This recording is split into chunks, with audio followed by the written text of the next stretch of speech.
வணக்கம். Welcome to இன்னைக்கு fashion. இன்னைக்கு நம்ம பார்க்க போற சமையல் வேர்க்கடலை பக்கோடா. 1/4 கிலோ வேர்க்கடலை எடுத்துக்கலாம். காஞ்சி வேர்க்கடலை பக்கோடா செய்யறதுக்கு இதுலயே நம்ம மசாலா போட்டுக்குவோம். கடலை மாவு 1 கப் எடுத்துருக்கோம். இது ஒரு 50 கிராம் இருக்கும். 1 ஸ்பூன் பச்சரிசி மாவு போட்டுக்கலாம். 1 ஸ்பூன் வெறும் மிளகாத்தூள் போட்டுக்கலாம். நம்ம காரம் எவ்வளோ வேணுமோ அவ்வளோ போட்டுக்கலாம். இப்போ 1.5 ஸ்பூன் போட்டுக்கிறேன் நான். வெறும் பூண்டு, இது பூண்டு வந்து ஒரு 10 பல்லு பூண்டு நசுக்கி வச்சுருக்கேன். 1/2 ஸ்பூன் உப்பு எல்லாம் சேர்த்து மிக்ஸ் பண்ணிக்கலாம். ஃபஸ்ட்டு இப்போ நம்ம கொஞ்சம் கொஞ்சமாக தண்ணி ஊற்றி தெளித்து பிழிஞ்சிக்கலாம்.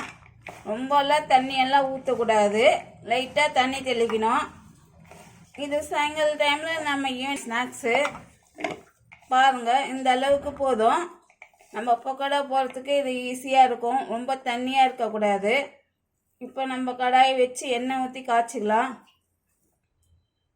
நம்ம எண்ணெய் இது பக்கோடா பொரிக்கிற அளவுக்கு எண்ணெய் ஊற்றினா போதும். எண்ணெய் காயிட்டோம். நம்ம எண்ணெய் காஞ்சிடுச்சு. இப்போ கொஞ்சமாக எடுத்து சின்ன ஒரு வேர்க்கடலையாக போட்டுக்கலாம். இது நம்ம கடையில் வாங்கி சாப்பிட்றதுனால நம்ம வீட்டிலே செய்து சாப்பிட்லாங்க. ஒரு 2 நிமிஷம் தான் ஆகும் இது செய்யறதுக்கு. கொஞ்ச நேரம் பொறுத்து கலருங்க, உடனே கலராதீங்க. இப்போ கொஞ்ச நேரம் ஆயிடுச்சு. இந்த டைமில் நம்ம கலரிடுவோம். இது நல்லா முறுன்னு வரும்போது எடுத்துடலாம். அவ்வளோதாங்க. இந்த அளவுக்கு இந்த கலர் வந்துச்சுன்னா போதும், எடுத்துடலாம். இதுலேயே நம்ம கொஞ்சம் கருவேப்பிலை போட்டுக்கலாம்.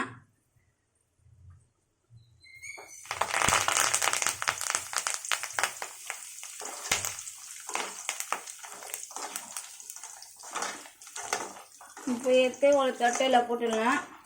இது அவ்வளோதான். இது வந்து வேர்க்கடலை பக்கோடா ரெடி ஆயிடுச்சு. இது உங்கள் வீட்டில் பிடிச்சிருந்த செய்து பாருங்கள். உங்களுக்கு பிடிச்சிருந்தா லைக் பண்ணுங்கள், ஷேர் பண்ணுங்கள், சப்ஸ்கிரைப் பண்ணுங்கள். தேங்க்யூ.